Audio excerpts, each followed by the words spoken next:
Today we're going to replace the starter in this 7300 X4 carrier reefer unit. Just going to show you how to do it in case you ever have one fail and you're in a pinch. You can do that yourself. First thing is disconnect the battery. You can see over there I disconnected the battery. Do that anytime you're working on any kind of electrical stuff on these, just for safety.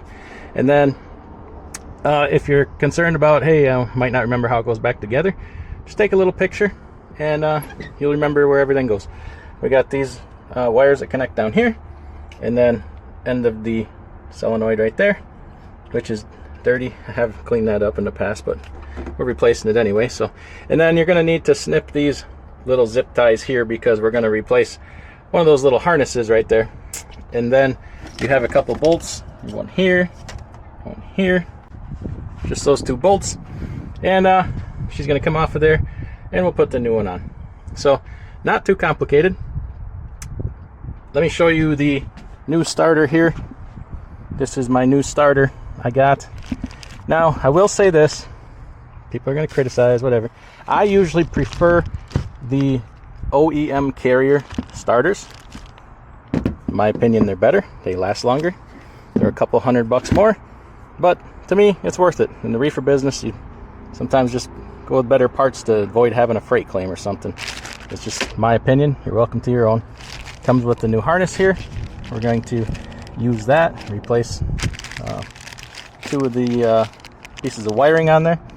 And this is the like an aftermarket knockoff, $200 cheaper, but it's all I could get here. We're on a yeah, it's a weekend and everybody was closed, so this is what I could get. Not my first choice, but it's going to be just fine. It's going to work for a good long while. So I'm going to start taking this apart here and show it to you as we go.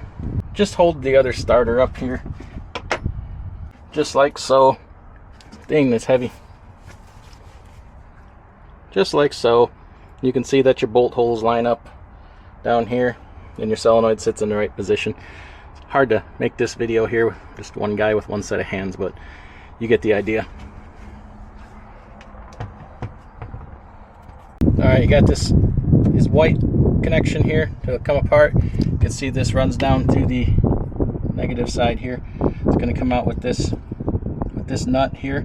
Like I said, we got a new one we're going to put on, and then this black connection here you can see runs down and clips on right back there. We also have a new one of those.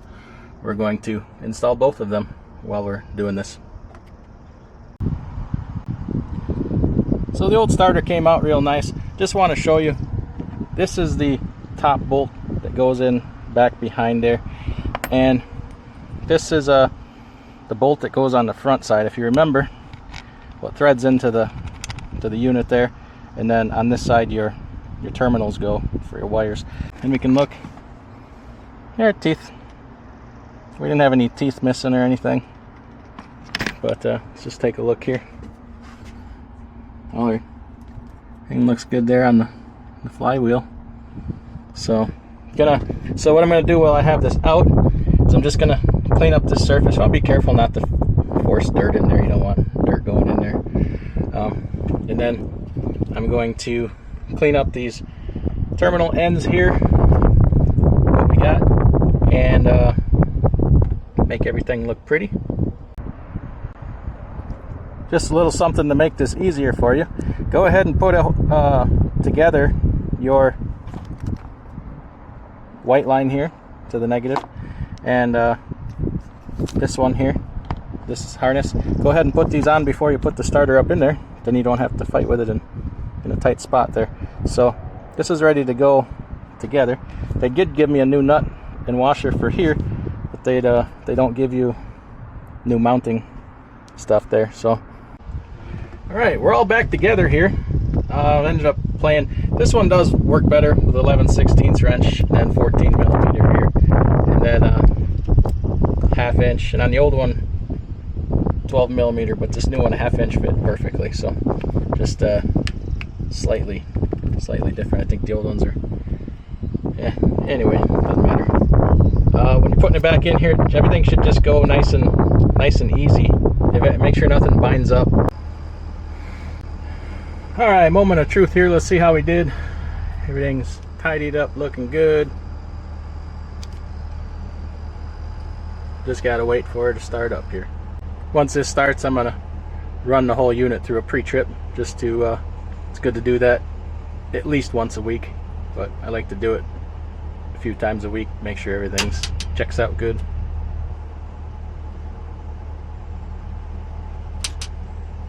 Oh, by the way, I did hook up the battery, so forgot to tell you about that.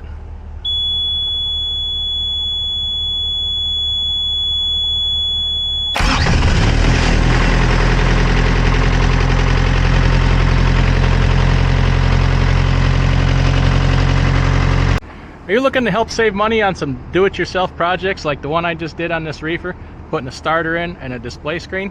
If so, check out finditparts.com. Use my discount code DIYSemi20. It's DIYSemi20. Get a discount off of every order over $200. They got aftermarket and OEM parts, and they're really good at helping you find the parts you need. If you're not sure what you need, give them a holler, and you'll talk to somebody here in the United States, and they'll help hook you up.